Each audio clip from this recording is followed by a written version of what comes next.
Keadaan darurat terjadi pada pasukan Zionis di jalur Gaza. Dalam 1 minggu terakhir, gudang militer Israel kehabisan peralatan penting untuk perang. Imbas kondisi tersebut, pasukan pertahanan Israel atau IDF harus perang tanpa pakaian militer dan perlengkapan senjata untuk menyelamatkan diri.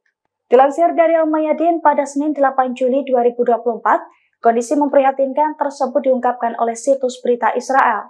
Situs berita tersebut melaporkan bahwa penduduk militer Israel mengalami situasi yang sangat berbahaya karena gudang senjata mereka telah kosong melompong. Oleh karena itu, pasukan reguler, cadangan, dan juga sukarelawan Israel mengeluh.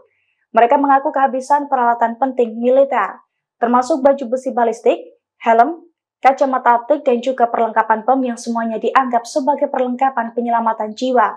Selain itu, tentara Israel tersebut juga mengaku kekurangan tank dan kendaraan lapis baja hingga harus berperang dengan tangan kosong dan tanpa seragam militer. Hal itu sesuai dengan informasi sebelumnya bahwa Zionis telah kehilangan 500 kendaraan lapis baja akibat serangan dari pasukan perlawanan.